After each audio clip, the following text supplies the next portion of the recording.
Hey everyone, and welcome to your deep dive. This time, we're heading straight into ancient Egypt.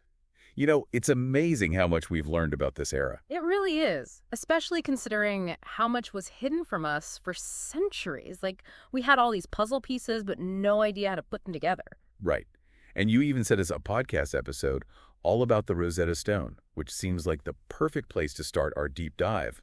That's the key that unlocks so much, wouldn't you say? Absolutely. I mean, imagine an entire civilization's history locked away because we couldn't understand their writing. It's mind-boggling. Then, bam, the Rosetta Stone appears, and it's like suddenly having a translation guide for an ancient language. Before we get into all that, I have to ask. Yeah. You know how we always picture hieroglyphs? Like little pictures telling a story. Oh, for sure. I think everyone imagines them that way at first. But the Rosetta Stone showed us it's way more complicated, right? Oh, way more. It's not just pictures representing words, it's a whole system of sounds and symbols combined. So let's rewind back to 1799. French soldiers, they're building a fort near Rosetta. Yeah, Ptolemy's old stomping grounds. And get this, they're using this big slab of black rock, like literally just part of the foundation. Can you imagine? Talk about being oblivious to history under your nose. Seriously. Luckily, somebody realized those markings weren't just random scratches. Someone with a keen eye. Because what they had there was a decree written in 3 different scripts, all saying the same thing. We're talking ancient Greek. Demotic script, which I'm still trying to wrap my head around. It's a cursive form of ancient Egyptian, kind of like shorthand. And then, of course, those famous hieroglyphs. Okay, so 3 versions of the same text. How does that help? Think about it. Scholars at the time, they knew ancient Greek. So suddenly they had a way to compare the Greek text to the other 2 and start figuring out what those mysterious symbols meant. So it's like having the answers at the back of the textbook. A cheat sheet for ancient Egyptian. Pretty much. It's why the Rosetta Stone is such a game changer. Without it, who knows how long it would have taken us to crack the code. Decades, maybe even centuries longer. Now, I always hear 2 names when talking about deciphering it. Thomas Young and Jean-François Champollion. The dynamic duo of hieroglyph decoding. Young, he made some progress, but Champollion, he really had that eureka moment in the 1820s. What clicked for him? Champollion, he was brilliant. He focused on those oval shapes on the stone, the cartouches, which contained royal names like Ptolemy. He noticed that those names were spelled out phonetically using sounds. It was like a mini Rosetta Stone inside the big one. Wow. So it wasn't just matching pictures to words, it was sounds too. Exactly. Hieroglyphs are this intricate blend of logograms, which represent whole words, and phonograms, which represent sounds, like our alphabet. And then they even have these things called determinatives. Determinatives? What in the world are those? Okay, imagine you have the symbol for sun, but you want to specify you're talking about the actual sun in the sky, not just the concept of sunlight. You'd add a determinative, like a little symbol to make that clear. So it's like adding extra context to the picture. Wow, that's way more complex than I thought. Oh yeah, way more. And this one stone helped us figure all that out. Amazing. And it's not just about the language itself. Remember, this stone is from a fascinating time in Egyptian history.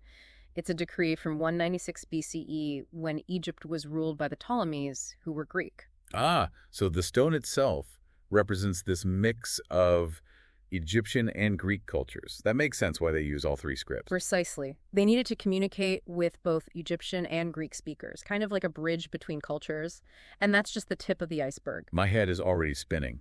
We've gone from soldiers stumbling upon a rock to cracking the code of a lost language and even uncovered a bit of cultural fusion, all in 20 minutes? And we're just getting started. Okay, before we get too far ahead of ourselves, I need to know, what are some of the coolest things we've learned about ancient Egypt now that we can actually read their writings?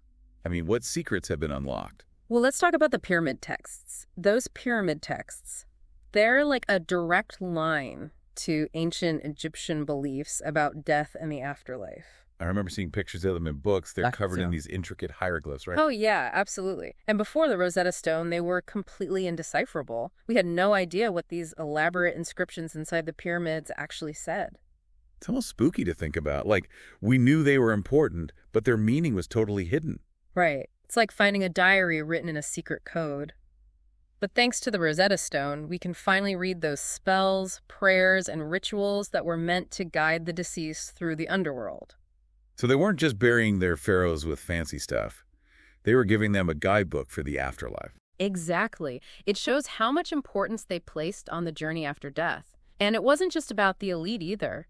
The ancient Egyptians, they believed everyone had a soul that needed guidance. Which is where the Book of the Dead comes in. You got it. It's like a roadmap for navigating the afterlife, full of spells to protect you from demons and tests you had to pass to reach a paradise they called the Field of Reeds. Okay, so we've got the pyramid texts for the elite and the Book of the Dead for everyone else.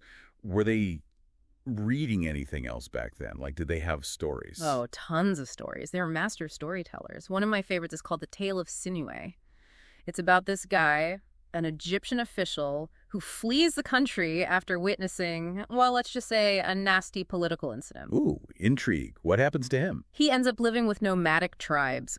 It's a real adventure, but it's also a story about longing for home, something we can all relate to, even thousands of years later. It's amazing how these ancient stories still have the power to move us. They really do. And they give us a glimpse into their values, too. Like there's another one, The Tale of the Eloquent Peasant.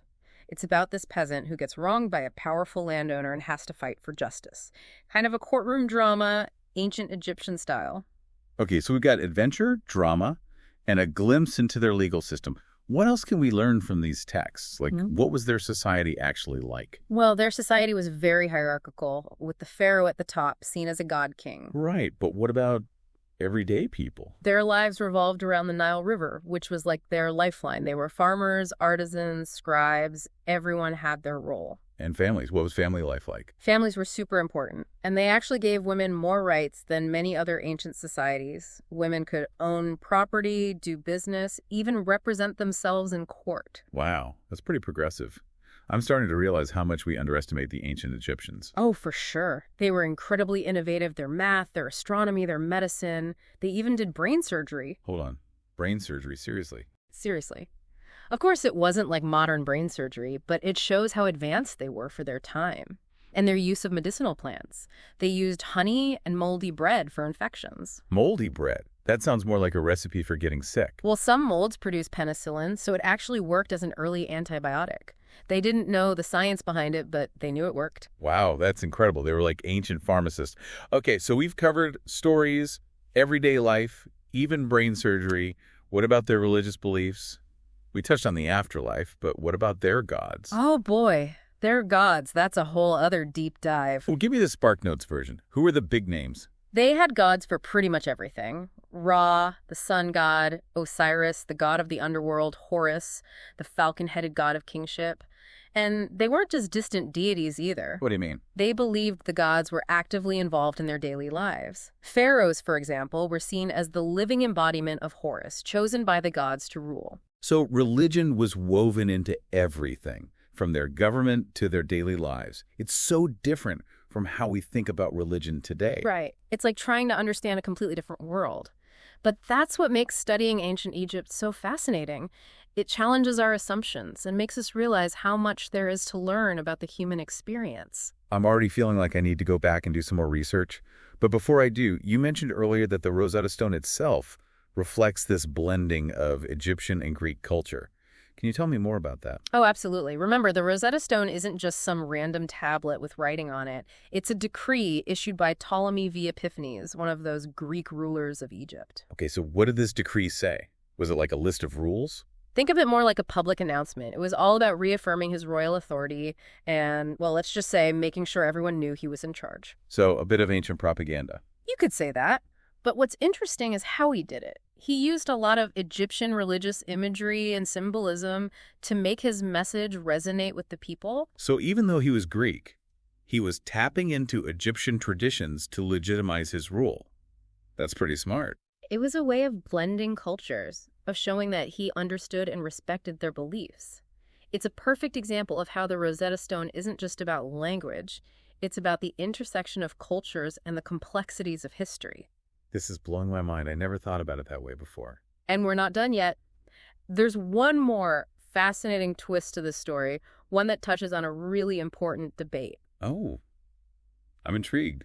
Lay it on me. That debate, it's about where the Rosetta Stone belongs. You're talking about how Egypt wants it back. Exactly. It's a touchy subject, for sure. Yeah. You've got Egypt saying, hey, this is a crucial part of our heritage. It should be in our museum. Yeah, I can see their point. It's like a piece of their history is missing. Right. It's not just some ancient artifact. It's a symbol of their identity. On the other hand, The British Museum, they say the Rosetta Stone belongs to the whole world. Because it helped unlock so much knowledge about ancient Egypt for everyone. Exactly. And by having it in London, people from all over can see it and learn from it.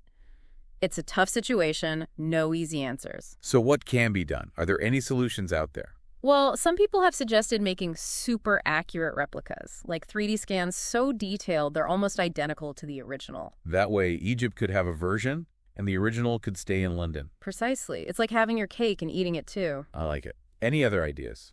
Another option is a loan system, where the Rosetta Stone could spend, say, a decade in Egypt, then go back to London for a while. So, sharing the treasure, rather than fighting over it. It's about finding a compromise that works for everyone. It feels like this whole debate goes beyond just one artifact. It really does. It makes us think about cultural heritage and how we preserve and share history on a global scale. And how do we balance the importance of national identity with making knowledge accessible to everyone? Big questions, ones that might not have easy answers, but it's a conversation worth having.